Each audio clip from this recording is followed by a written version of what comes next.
Sahabat Shalom, Bapak Yahweh pasti memberkati kita sekalian. Amin. Haleluya. Malam hari ini Bapak Ibu Saudara sekalian, di dalam ibadah Sabat kita, saya tidak akan menyampaikan firman Tuhan yang berat-berat, tetapi saya akan menyampaikan firman Tuhan yang tidak terlalu berat untuk kita dengarkan pada malam hari ini.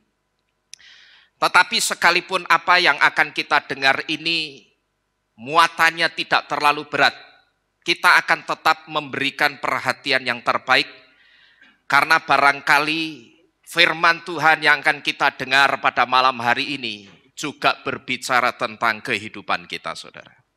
Malam hari ini di dalam firman Tuhan yang akan kita dengar bersama-sama, firman Tuhan akan berbicara tentang seeing is believing, yang artinya melihat berarti percaya.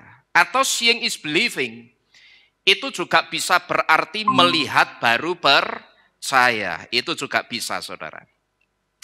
Mari kita bersama-sama membuka kitab suci kita di dalam kitab Yohanan atau kitab Yohanes pasal ke-6. Ayat yang ke-26 sampai dengan yang ke-36 saja, saudara. Tidak usah sampai yang ke-40. Tetapi Yohanan atau Yohanes pasal ke-6 ayat 26 sampai dengan yang ke-36.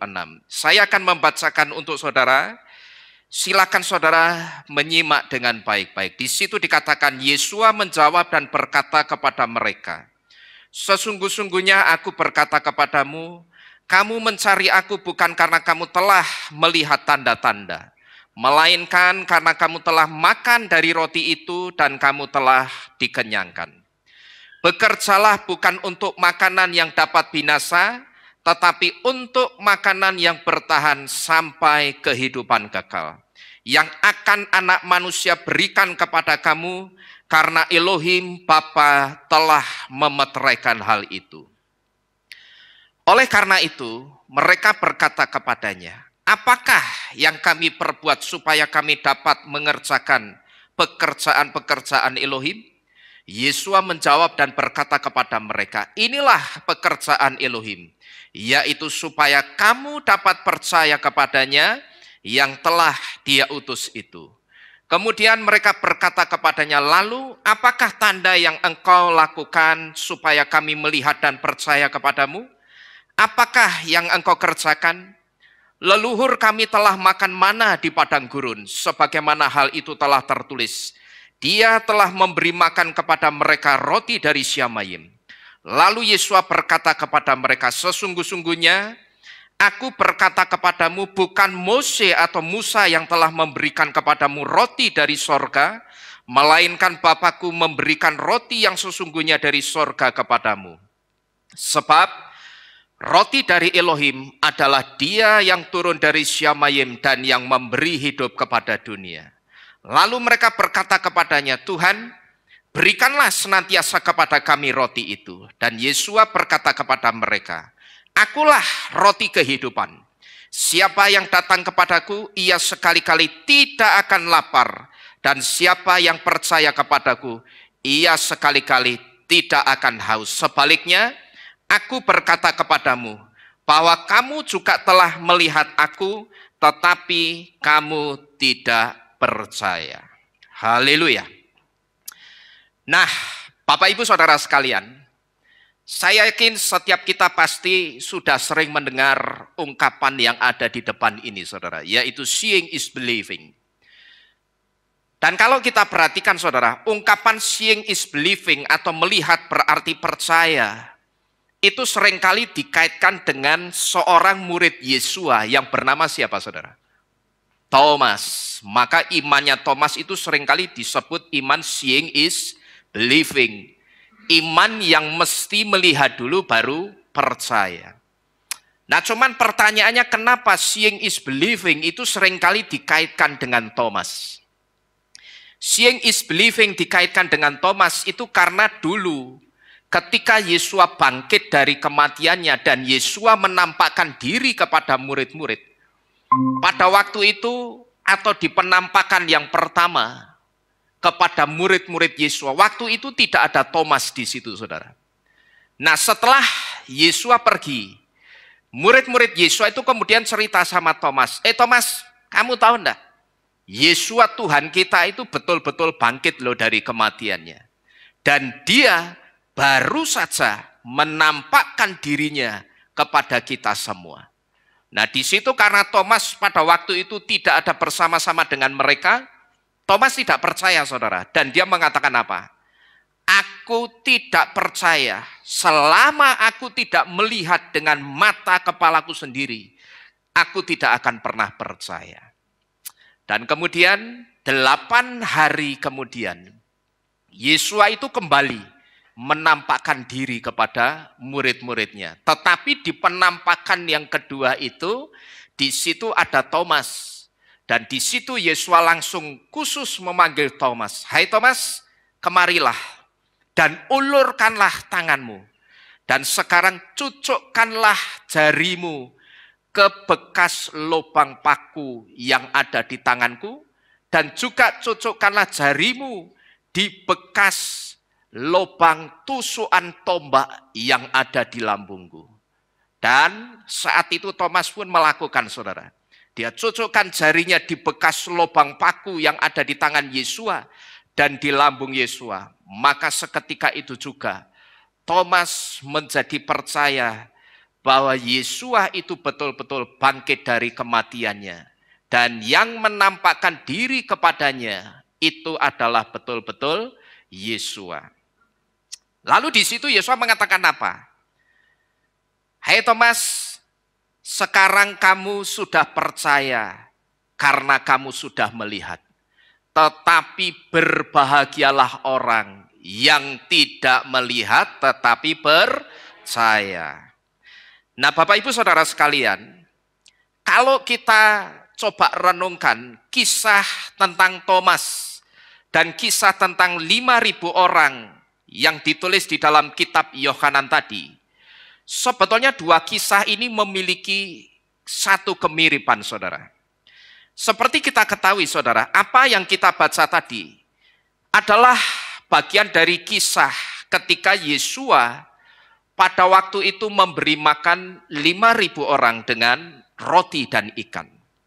Dan setelah 5.000 orang itu kenyang dengan roti dan ikan hasil dari mujizatnya Yesua, waktu itu Yesua memberitahu bahwa dirinya itu sebetulnya juga roti, yaitu lehem hahayim atau roti kehidupan.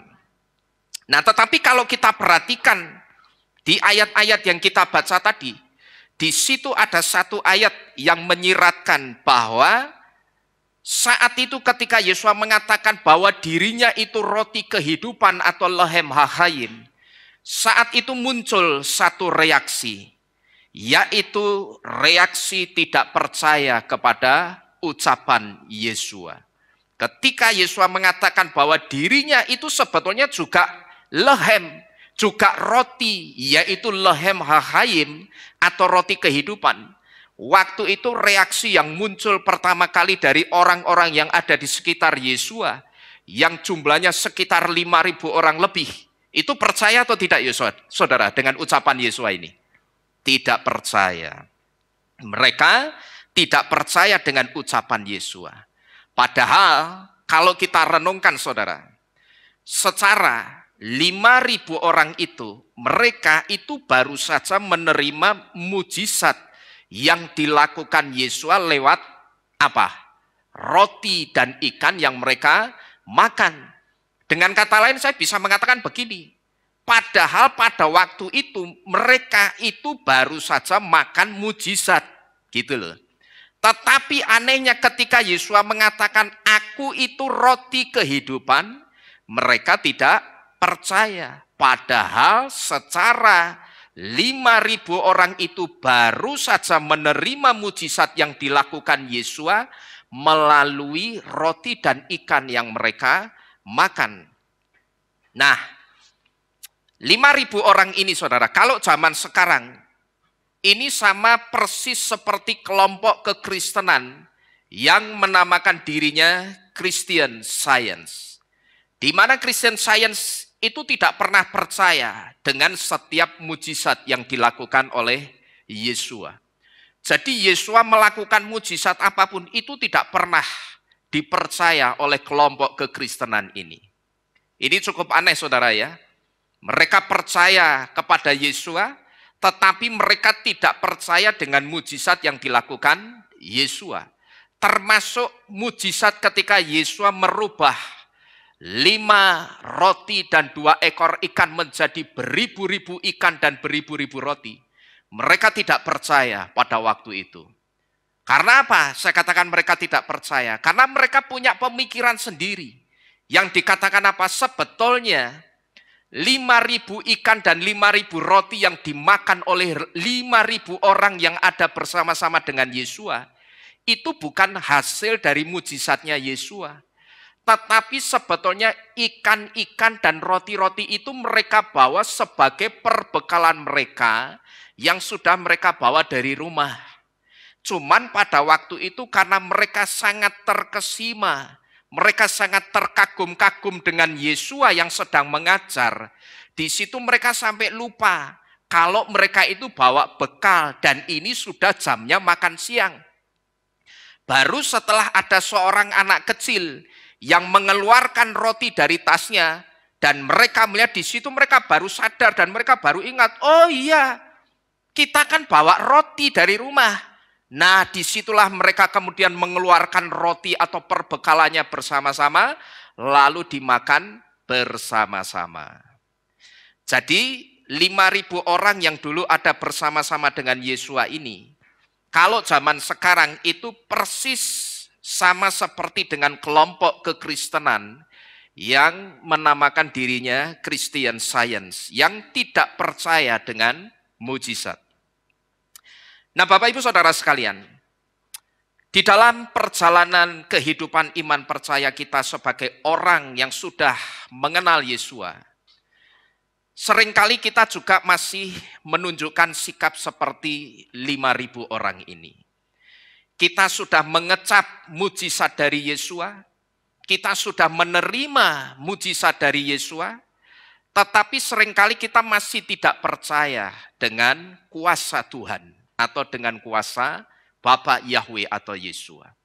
Kita sudah sering melihat, bahkan merasakan, bahkan menerima mujizat dari Bapa Yahweh, tetapi seringkali kita susah saudara kalau disuruh percaya dengan kuasanya Bapa Yahweh.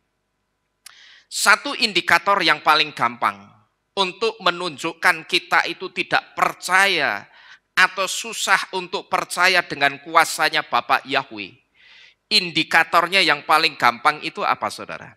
Sekalipun kita sudah percaya kepada Yesua, tetapi kita tidak percaya dengan kuasa Tuhan. Indikator yang paling gampang itu apa? Untuk menunjukkan rasa tidak percaya kita dengan kuasa Tuhan. Coba saudara perhatikan saja ketika saudara berdoa. Ketika saudara berdoa, dan ketika satu permintaan yang sama itu saudara doakan berkali-kali, sebetulnya itu sedang menunjukkan ketidakmampuan kita untuk percaya dengan kuasa Tuhan. Ini indikator yang paling gampang. Ya kita seringkali, coba saya mau tanya, saudara dan saya, kita itu sudah pernah menerima mujizat dari Bapak Yahweh atau belum sih saudara? Saudara percaya? Tetapi diakui atau tidak, seringkali untuk kita percaya dengan kuasa Tuhan, jujur atau tidak, gampang atau susah saudara? Gampang-gampang susah ya. Ada yang ngomong gampang, ada yang ngomong susah. Kan begitu. Tetapi banyak orang yang saya perhatikan, hidupnya itu sudah sering mengalami mujizat Bapa Yahweh, mengalami mujizat Tuhan. Tapi disuruh percaya sama kuasa Tuhan itu sulit saudara. Sehingga saya sebagai gembala itu mesti lebih effort, lebih mengusahakan lebih untuk meyakinkan orang tersebut supaya kamu itu percaya sama kuasa Tuhan yang pasti sanggup menolong kamu. Saya perhatikan banyak orang yang seperti itu. Nah, indikator yang bisa kita lihat, barangkali kita bertanya-tanya seperti ini, saudara ya. Kita bertanya-tanya, aku itu termasuk orang yang susah percaya Tuhan atau tidak? Nah, indikatornya gampang. Ketika saudara berdoa, ketika saudara punya satu permintaan, dan satu permintaan yang sama itu saudara doakan berkali-kali, sebetulnya di situ saudara itu sedang menunjukkan ketidakmampuan saudara untuk percaya dengan kuasa Tuhan.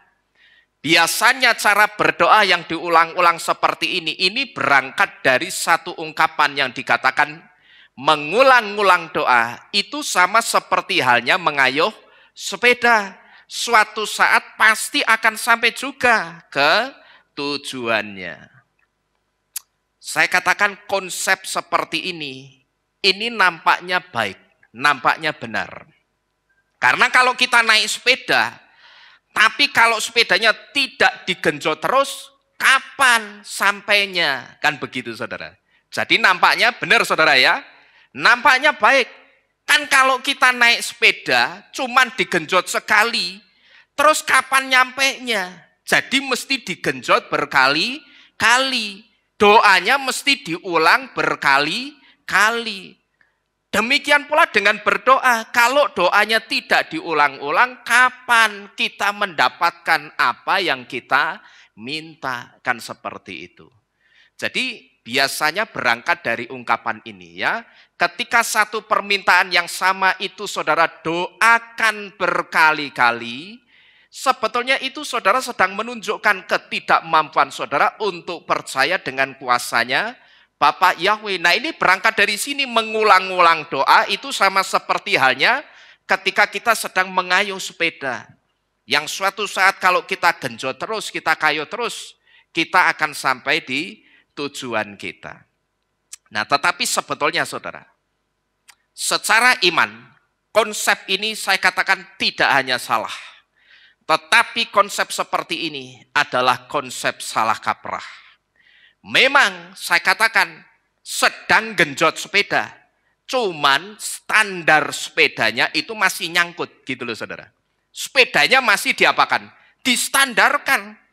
Jadi karena standar sepedanya itu masih nyangkut, jadinya doanya muter-muter terus di tempat. Seperti halnya kita sedang mengayuh apa?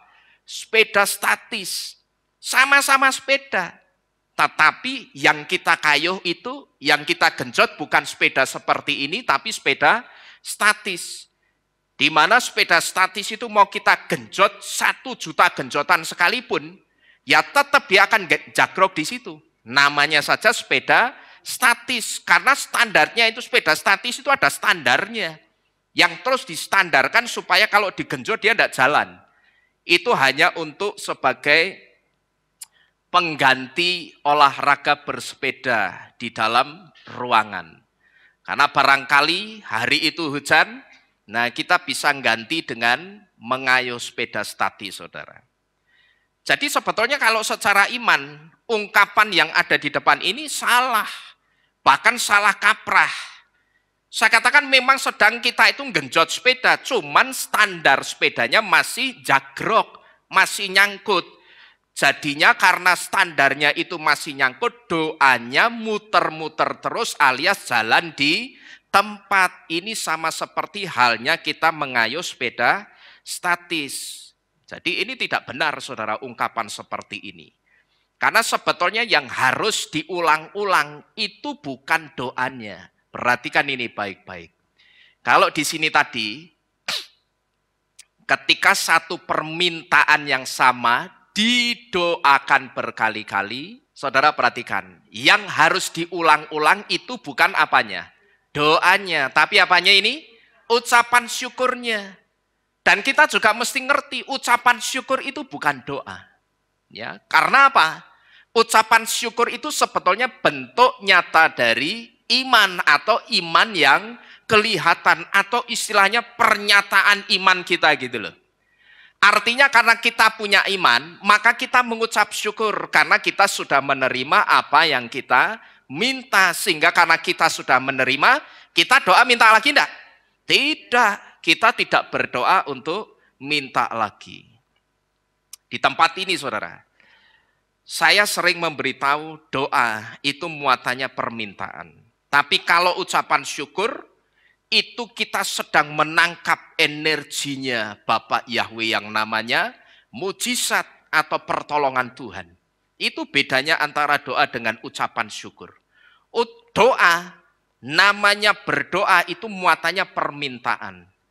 Kalau sembahyang itu dari kata sembahyang, menyembah yang maha tinggi. Muatannya pemberian, kita memberikan mazmur, kita memberikan penyembahan. Tapi kalau ucapan syukur di situ kita itu bukan sedang minta, tetapi kita itu sedang apa? Menangkap energinya Bapak Yahweh yang namanya mujizat. Nah, ini yang harus diulang-ulang.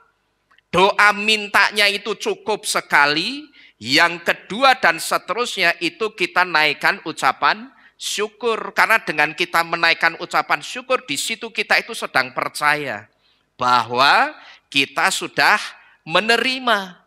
Kalau sudah menerima, minta lagi enggak kira-kira? Tidak.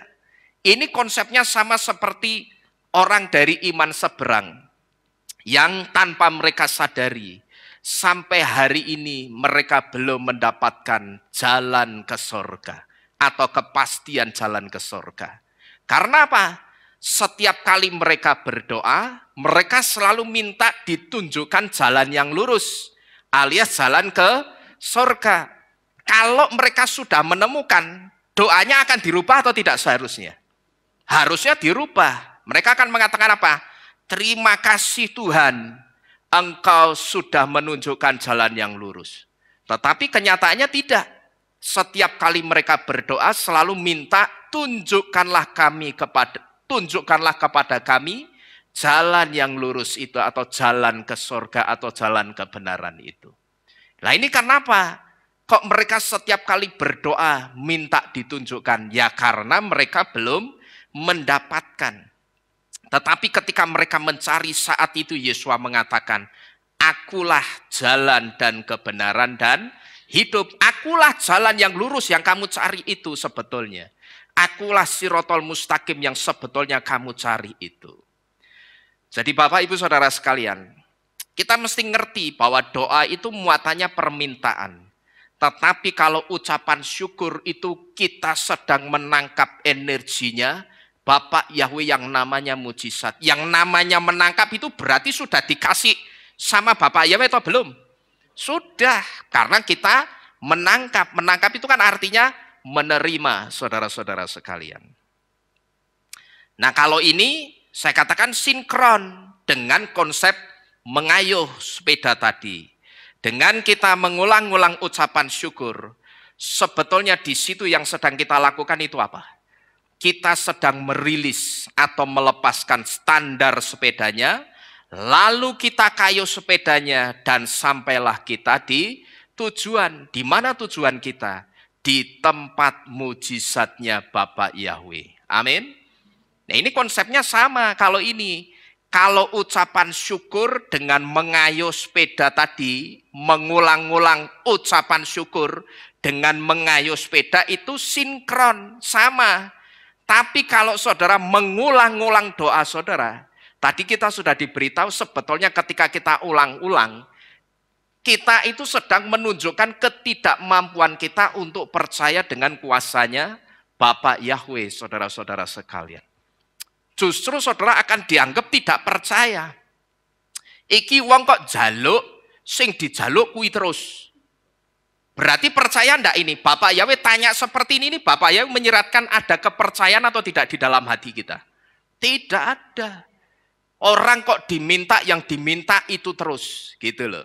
Maka di tempat ini, sekalipun secara fisiknya saya belum pegang duitnya, tapi saya percaya rumah tanah ini sudah dibayar Bapak Yahweh. Sudah diselesaikan Bapak Yahweh. Caranya bagaimana? Urusannya Bapak Yahweh. Amin.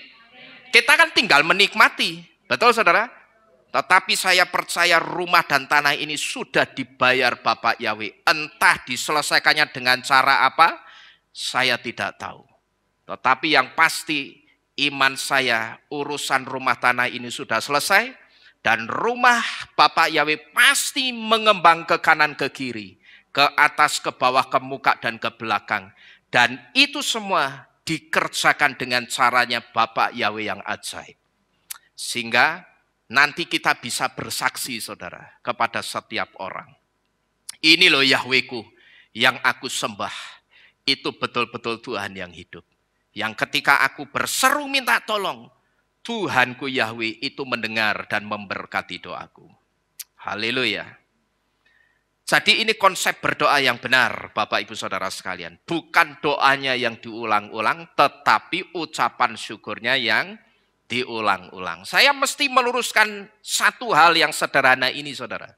Karena saya perhatikan masih banyak orang yang melakukan ini.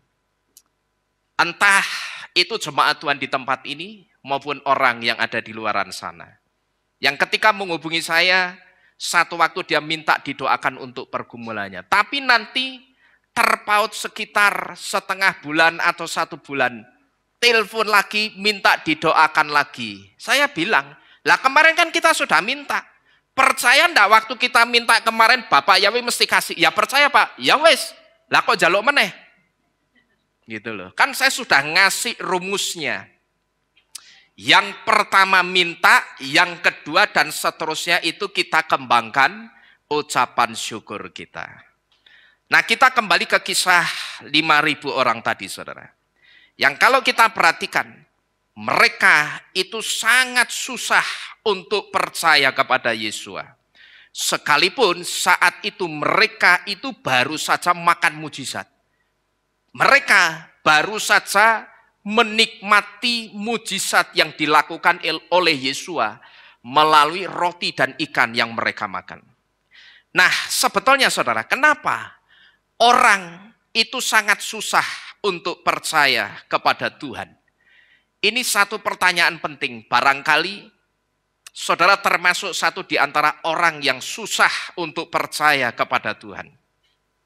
Kenapa orang itu sangat susah untuk percaya kepada Tuhan?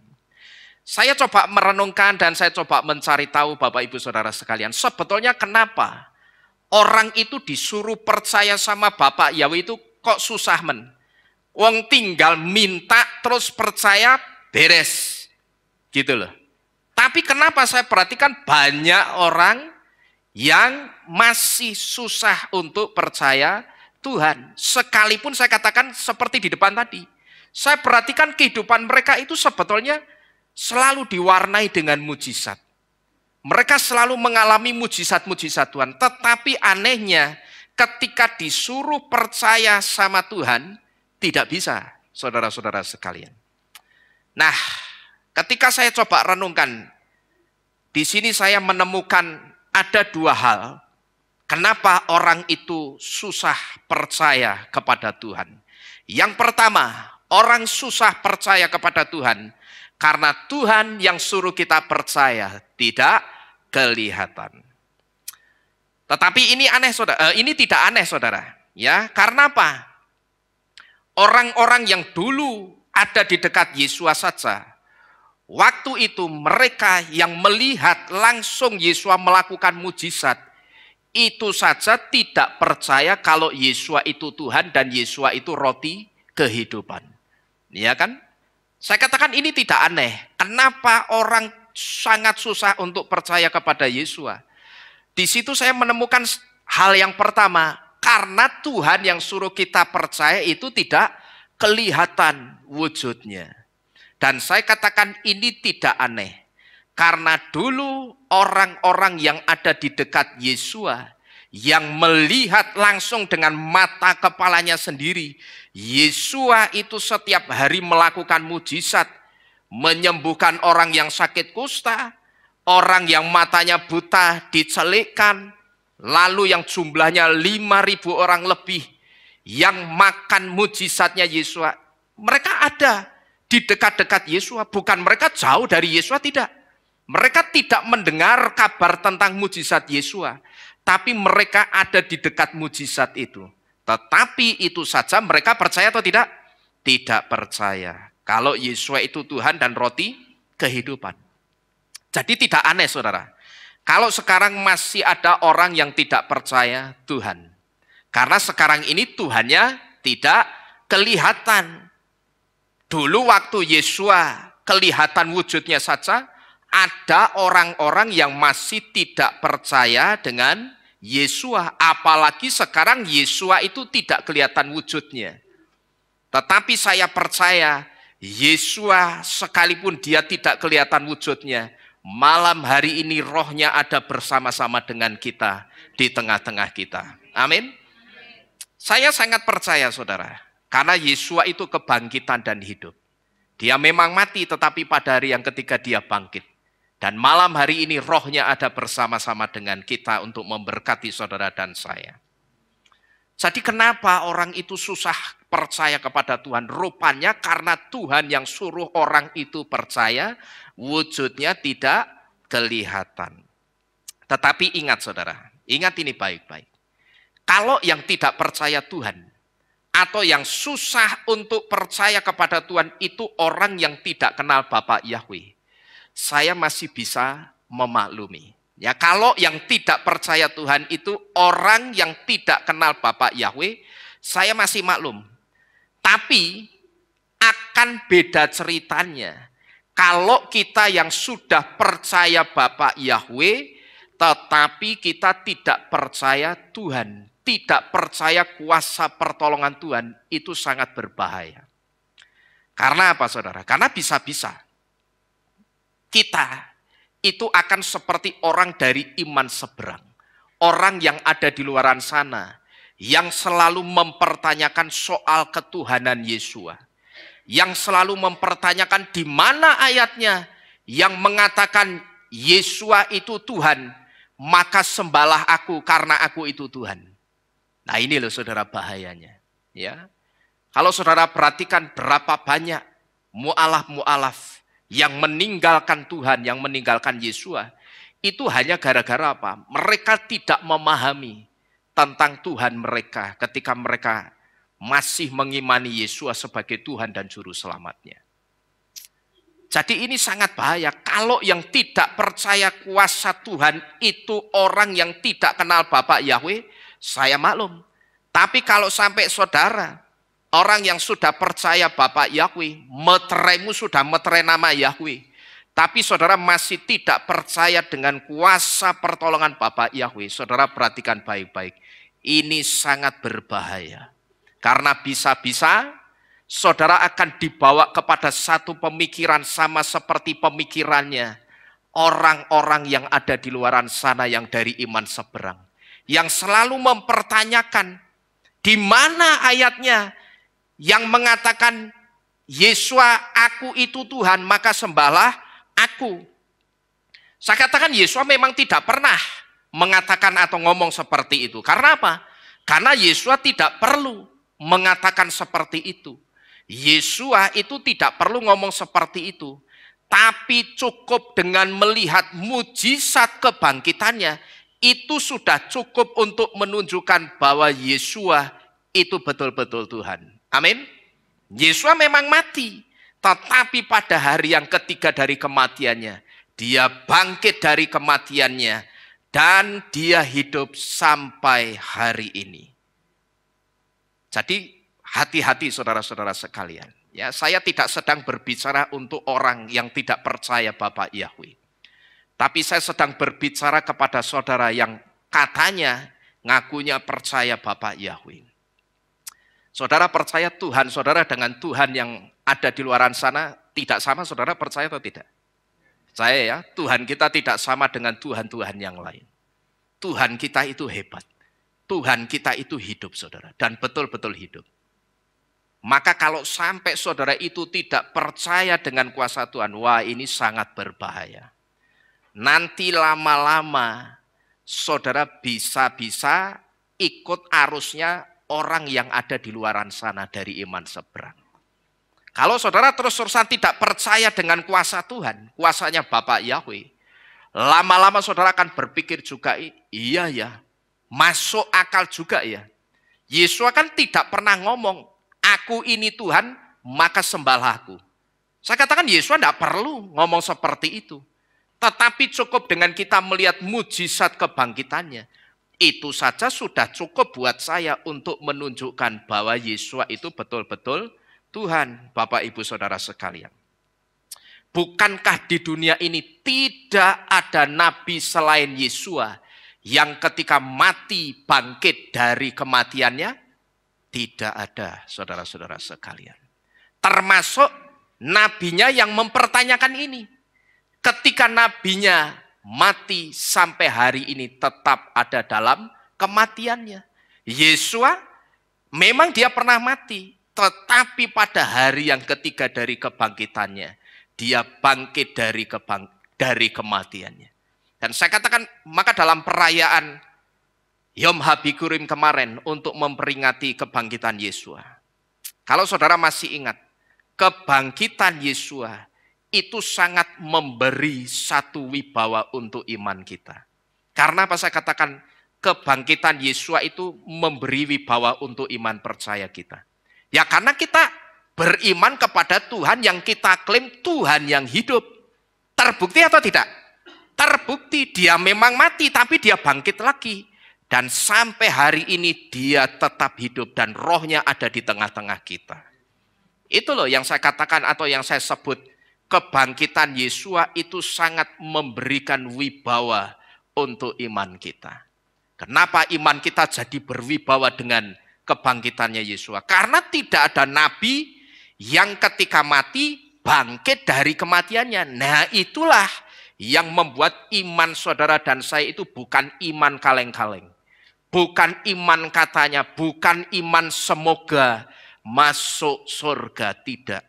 Tapi saudara percaya Bapak Yahweh, saudara percaya Yesua, jaminan keselamatan pasti ada di tangan kita. Amin. Saudara percaya Bapak Yahweh, saudara percaya Yesua, jaminan keselamatan itu sudah kita pegang. Gitu loh. Itu yang saya katakan dengan kebangkitan Yesua itu sangat membuat iman kita itu berwibawa, ada wibawanya. Orang tidak bisa memandang sebelah mata iman kita. Orang tidak bisa menganggap remeh iman kita, tidak bisa. Kalau orang mau memandang sebelah mata iman kita, tinggal kita tanya, saya tanya, nabimu pada waktu mati bangkit atau tidak dari kematiannya? Maaf, kalau nabiku dia memang pernah mati, tapi dia bangkit dari kematiannya. Jadi kalau orang sudah diomongi seperti itu saudara, mereka mau menjelek-jelekan kita seperti apapun, tidak akan pernah bisa mempengaruhi iman kita. Asalkan sekali lagi kita percayanya sama Bapak Yahweh dan Yesua, bukan kepada nama yang lama.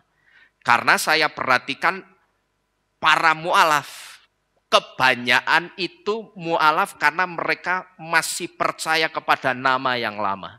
Sehingga ketika mereka percaya kepada nama yang lama, ketika mereka dibenturkan dengan satu pertanyaan yang secara logika itu kelihatannya masuk akal, di situ kemudian mereka putuskan untuk meninggalkan Yesua, meninggalkan Tuhan mereka.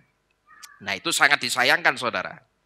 Karena yang seperti ini sudah bisa dipastikan tidak akan mendapat bagian di dalam kerajaan sorga. Nah iman yang Bapak Yahweh inginkan dari kita itu bukan yang seperti ini. Kalau seperti ini, kalau seperti yang saudara lihat di luaran sana, ya, kalau yang seperti ini banyak saudara di luaran sana. Cuman kalau kita itu sama dengan orang-orang yang ada di luaran sana, terus istimewanya kita itu apa? Gitu loh. Ya.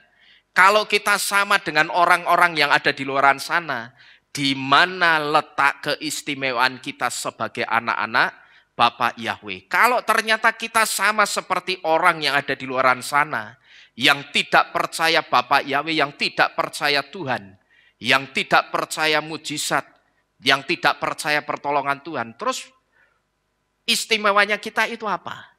Ya, terus naik nyanyi, pemimpin pujiannya ngomong, saudara-saudara sekalian, kita anak Bapak Yahweh, kita itu istimewa, tapi tidak pernah menunjukkan istimewanya sebagai anak Bapak Yahweh. Alias mengapa? Ngomong doang di mimbar dan di bangku kehilat. Ya percuma. Hanya gara-gara apa saudara dianggap tidak istimewa? Saudara percaya kepada Bapa Yahweh, saudara percaya kepada Yesua, tapi saudara tidak percaya sama kuasanya Bapa Yahweh. Percuma. Gitu loh saudara-saudara sekalian ya. Ini bukan iman yang Bapa Yahweh inginkan dari kita, saudara. Yang seperti ini bukan orang yang istimewa. Saudara dan saya, kita baru akan kelihatan istimewa. Itu kalau kita belum mendapatkan apa yang kita minta, tapi kita percaya Yesua Bapa Yahweh itu memang ada. Nah itu baru kita istimewa. Kita baru bisa dikatakan istimewa. Itu juga kalau kita belum mendapatkan apa yang kita minta, tetapi kita percaya apa yang aku minta itu pasti dikasih Bapa Yahweh. Nah, itu dahsyat saudara. Ya, tetapi kalau saudara belum mendapatkan, saudara terus berpikir ki sakjane Tuhan ki ono apa ora? Bapak Yahweh ki sakjane ono apa ora? Gitu loh. Bapak Yahweh itu sebetulnya mendengarkan aku minta atau tidak. Kok aku minta berkali-kali tetapi aku tidak juga mendapatkan. Nah yang begini ini bukan yang istimewa saudara. Tetapi ketika saudara minta sekali dan situ saudara percaya, aku pasti menerima dari Tuhan, dari Bapa Yahweh. Itulah letak keistimewaan saudara. Jadi ini yang pertama saudara. Kenapa orang itu susah untuk percaya kepada Tuhan? Karena Tuhan yang suruh kita percaya wujudnya tidak kelihatan. Maka kalau orang itu disuruh percaya dengan orang yang punya power, yang wujudnya kelihatan, orang cenderung gampang percaya. Karena apa? Orangnya kelihatan. Ya toh? Betul saudara ya? Kita minta tolong sama orang, dibandingkan kita minta tolong sama Tuhan, lebih percaya mana? Ya lebih percaya, jujur diakui atau tidak, percaya sama orang. Orang yang tak mintai itu punya power dan dia kelihatan. Gitu loh. Itu wajar, tetapi di mata Tuhan itu tidak istimewa. Saya banyak, Bapak Ibu Saudara sekalian, ini sedikit kesaksian saya.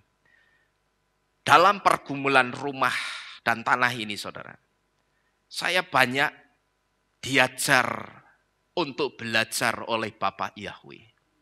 Saya banyak belajar bagaimana menjadi percaya dengan pertolongan Tuhan. Itu betul-betul saya rasakan saudara. Apalagi sambil menunggu wujudnya. Itu kan perasaan diaduk-aduk. Ya kan, perasaan saya diaduk-aduk. Antara sudah minta, ya toh pasti akan ada yang orang sebut dengan pikiran liar yang akan apa? Ganggu pikiran saya. Coba kamu renungkan, duit 2M itu akeh loh.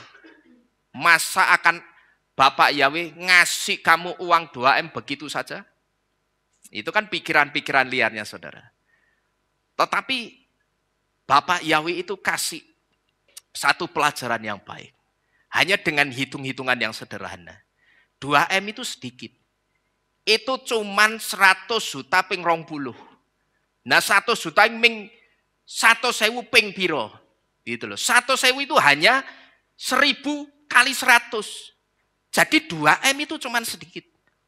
Jadi banyak pelajaran yang saya dapatkan. Saya percaya karena kalau sekarang secara fisik uangnya belum turun, itu karena Bapak Yahweh sedang membentuk saya.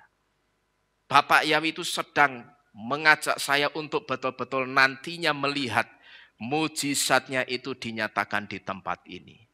Karena dia ingin saudara dan saya bersaksi untuk kemuliaan nama Yahweh.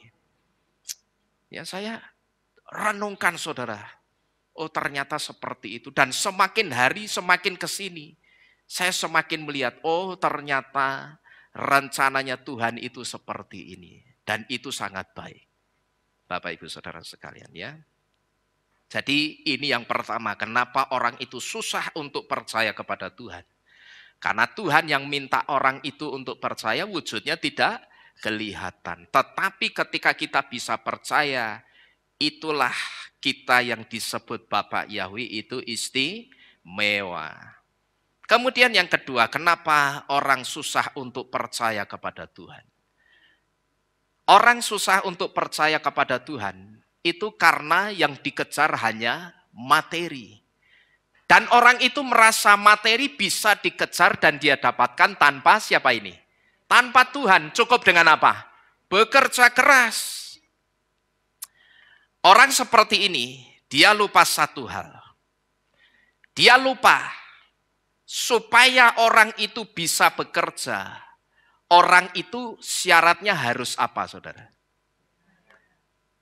Orang supaya bisa bekerja, syarat mutlaknya dia harus sehat. Betul sekali. Dan saudara tahu, kesehatan itu wujud berkat Bapa Yahweh yang tidak kelihatan wujudnya, tapi bisa kita rasakan manfaatnya. Gitu loh. Artinya, yang bisa memberkati kita dengan kesehatan itu cuman siapa? Bapa Yahweh. Tetapi pikiran orang itu mengatakan apa? Ora perlu Tuhan-Tuhan.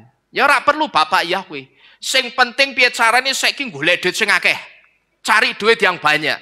Karena dia berpikir materi uang itu segala-galanya. Dan uang itu bisa didapatkan, bisa dikejar tanpa Tuhan. Cukup dengan apa ini? Kerja keras. Orang seperti ini saudara, saya katakan ini sangat berbahaya. Kalau saudara perhatikan kisahnya Amalek dulu saudara. Selain Bapak Yahweh itu tidak suka dengan Amalek, Bapak Yahweh itu juga tidak suka dengan seseorang yang adalah keluarganya Abraham. Kira-kira siapa orang itu? Selain tidak suka dengan Amalek, karena Amalek apa? Amalek merasa dia satu bangsa yang besar. Bangsa yang alutsista atau peralatan perangnya itu paling lengkap zaman itu. Dia merasa punya strategi perang yang paling jitu, paling bagus. Dia merasa punya bala tentara yang banyak. Dia merasa punya kemampuan-kemampuan yang luar biasa dalam berperang. Lalu di situ Amalek mengatakan apa?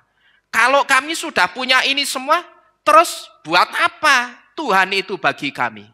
Nah begitu Bapak Yahweh mendengar ini, sejak saat itu Bapak Yahweh memutuskan mulai hari ini, satu bangsa yang akan menjadi musuh bebuyutanku adalah bangsa Amalek ini. Itu awal mula Bapak Yahweh tidak suka sama siapa? Amalek.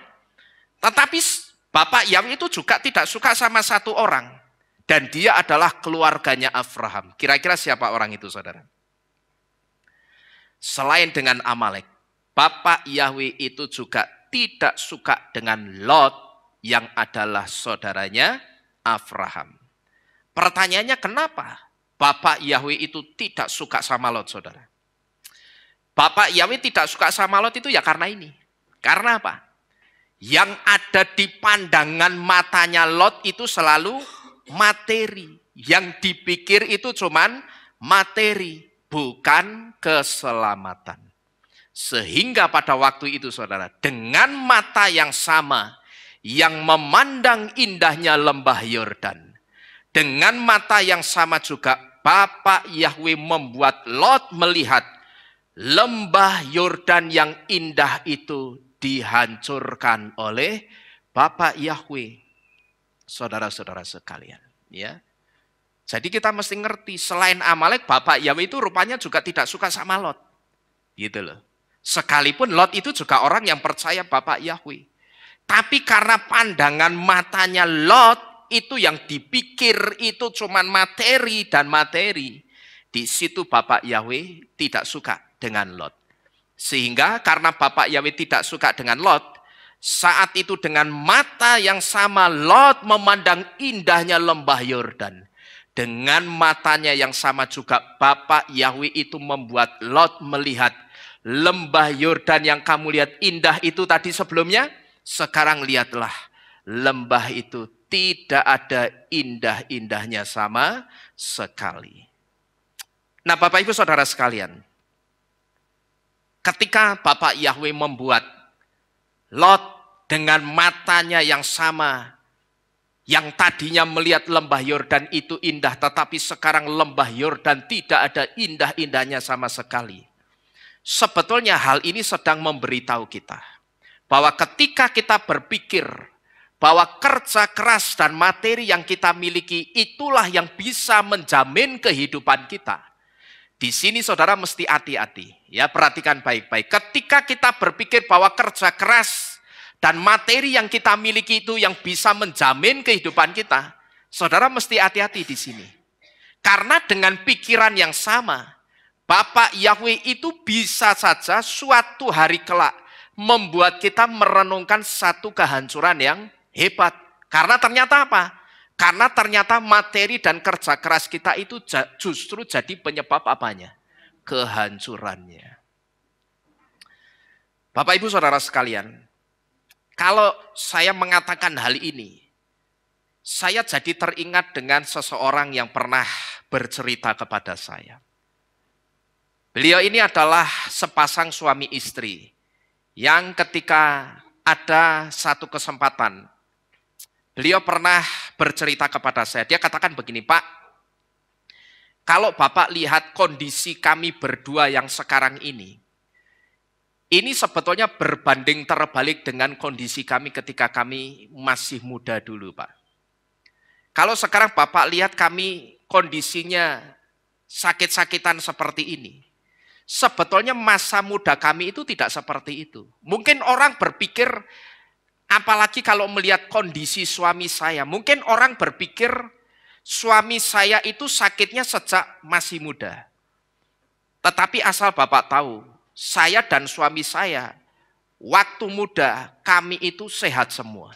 Kami gesit, kami lincah, dan ketika kami masih muda, kami selalu bekerja keras.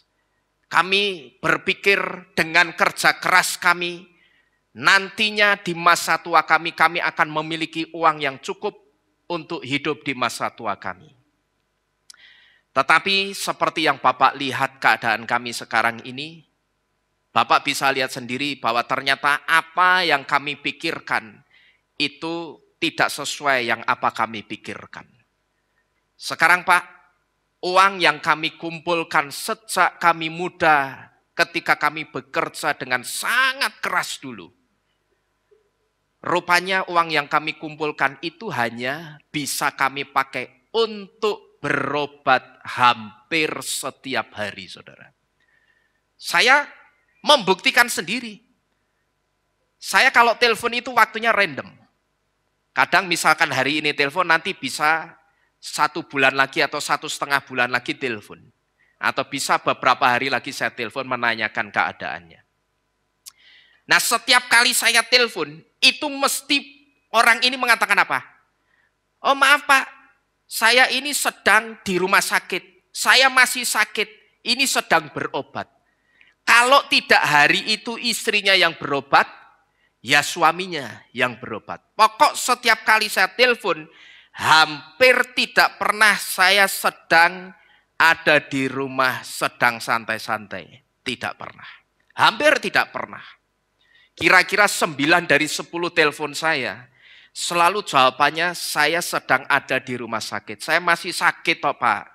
Ya sebetulnya, ya sekalipun sebetulnya, saya sangat menyayangkan ucapannya ini. Karena saya sudah berkali-kali memberitahu, Bu, kalau ibu minta didoakan. Dan ibu percaya Bapak Yahweh pasti menyembuhkan ibu. Yang keluar dari mulut ibu ya jangan kata-kata masih sakit. Ya sudah tak ajari, ibu harus mengatakan, Pak, saya sudah sehat sekarang. Tulang-tulang saya sudah sehat. Saraf-saraf saya sudah sehat semua. Tidak ada yang sakit, Pak. Sehingga saya bisa bepergian ke sana kemari. Memang saya lihat kedua orang ini memiliki semangat hidup yang tinggi, saudara. Tetapi dari kesaksiannya tadi, saya yakin saudara bisa menilai. Bahwa ternyata ketika dia saksikan, ketika kami masih muda dulu, kami itu selalu tidak pernah absen untuk kerja. Kalau kami sampai tidak bisa bangun, baru kami itu absen dari kerja. Tapi selama kami sehat, Pak, kami selalu kerja keras. Karena kami berpikir kami harus punya uang yang cukup untuk masa tua kami.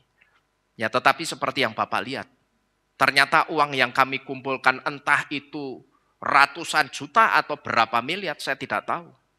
Uangnya sekarang hanya dipakai untuk berobat hampir setiap hari. Saudara-saudara sekalian. Sekarang pertanyaannya begini, saudara. Kalau sudah seperti ini, kira-kira bagaimana, saudara? Kira-kira orang itu masih bisa mengatakan kerja keras dan materi yang banyak, itulah jaminan hari tuanya. Kira-kira masih bisa atau tidak, saudara? Tidak bisa lagi. Karena dia sendiri membuktikan. Hasil kerja kerasnya, materi yang banyak, rupanya di hari tuanya hanya bisa dipakai untuk berobat. Bahkan kalau untuk bepergian mikirnya mesti berkali-kali. Persiapannya banyak. Bukan persiapan bawa pakaian berapa, bawa duit berapa, bukan. Mesti persiapan obatnya apa saja yang mesti dibawa. Terus jadwal kontrol dokter itu hari apa, jam berapa. Gitu loh, saudara. Jadi kalau saya coba mau ajak pergi ke satu tempat, beliau ini selalu tidak bisa.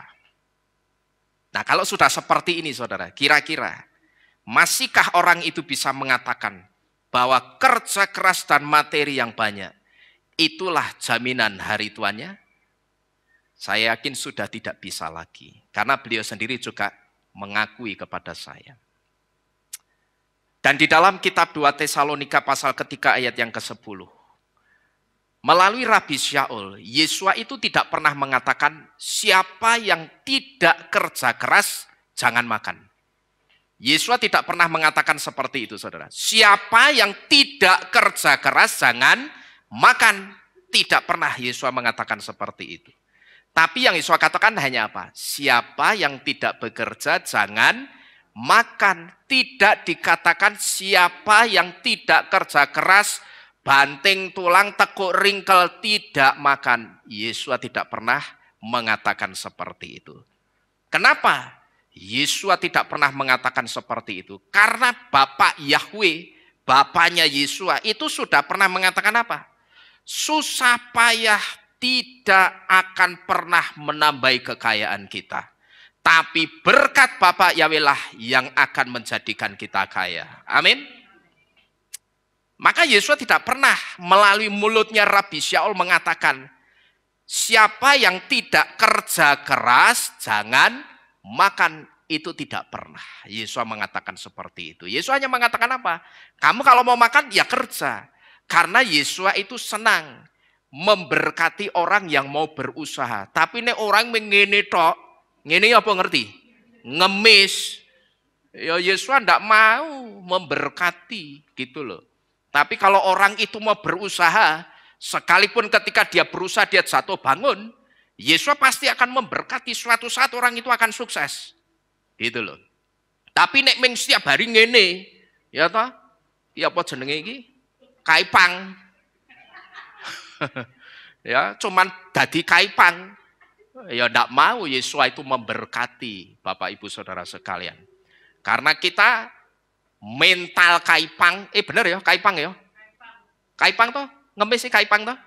Lah ya mental kaipang itu sudah disingkirkan sama Yesua, kita tidak boleh punya mental kaipang, saudara.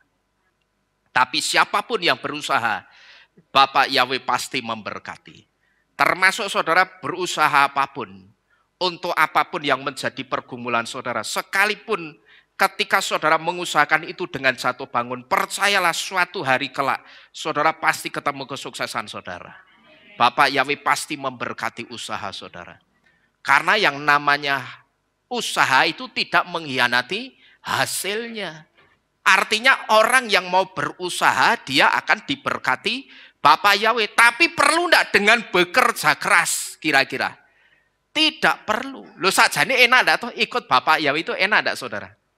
Enak loh. Enggak disuruh kerja keras. Kerja sewajarnya. Ya.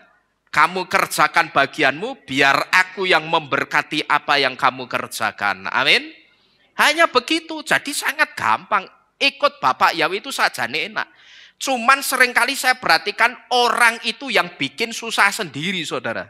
Ya toh? Karena apa? Murka. Aluamah. Gitu loh, ngerti aluamah? Aluamah murka.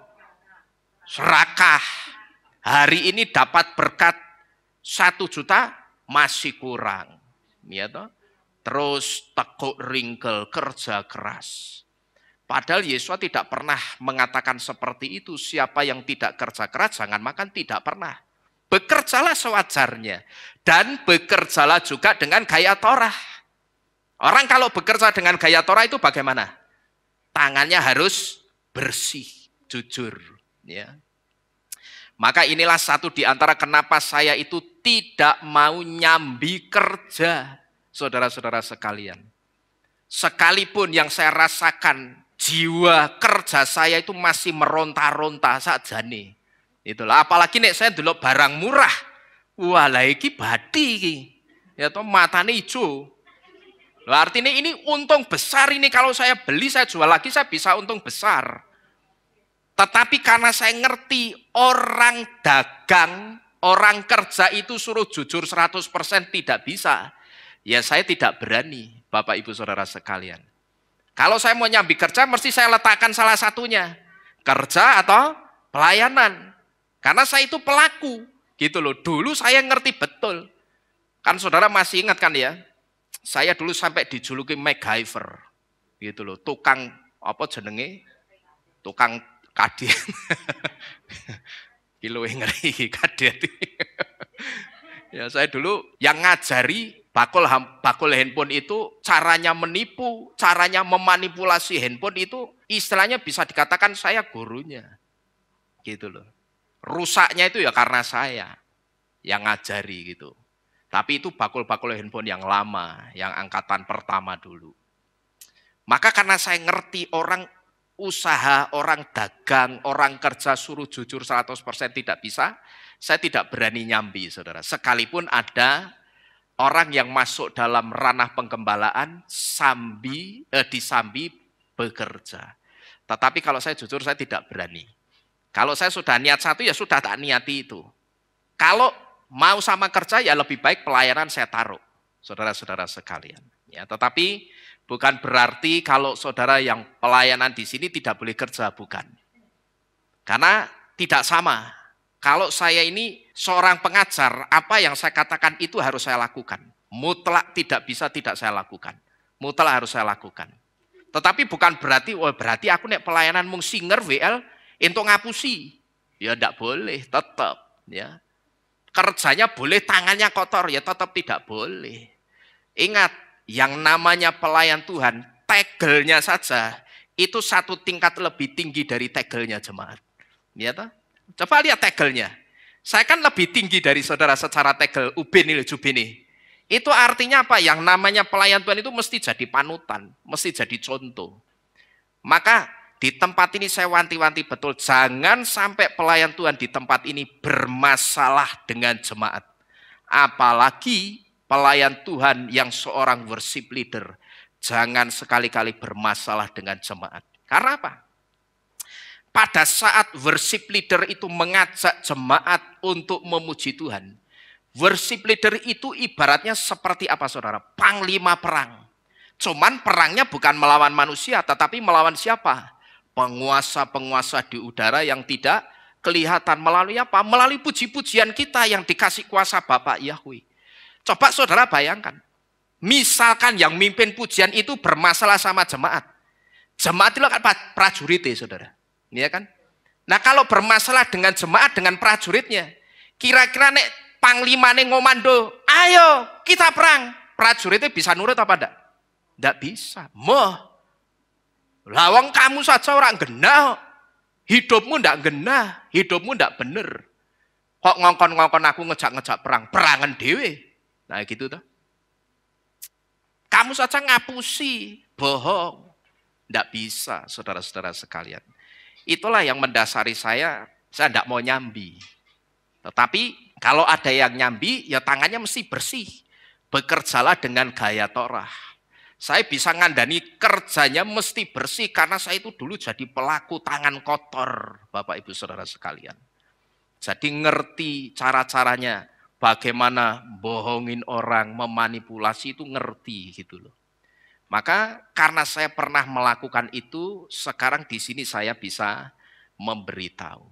Tapi kalau saya tidak melakukan dulu sebelumnya, ya saya menjargoni, ya toh, saya hanya ngajar tetapi saya bukan pelakunya, tidak ngelakoni. Itu percuma, Saudara. Maka di sini pun saya juga merenungkan, oh rupanya dulu Bapak Yawi izinkan saya brengsek. Itu ada maksudnya. Supaya ketika saya ngandani orang sekarang, saya itu memang betul-betul berangkat dari pengalaman pribadi. Ini sama seperti Yesua. Ketika Yesua itu harus menghadapi pencobaan di padang gurun, itu Bapak Yahweh juga punya maksud. Supaya nantinya ketika Yesua lulus jadi Mesias atau Mesias, Yesua itu tahu bagaimana cara menyelami orang-orang yang sedang bermasalah. Karena dia sendiri dulu juga pernah dibawa dalam masalah di padang gurun gitu loh saudara. Jadi ketika dia nanti harus memberikan solusi atau jalan keluar untuk orang-orang yang bermasalah, Yesua itu bisa memberikan jalan keluarnya. Karena dia dulu juga mengalami masalah tersebut. Bapak Ibu Saudara sekalian.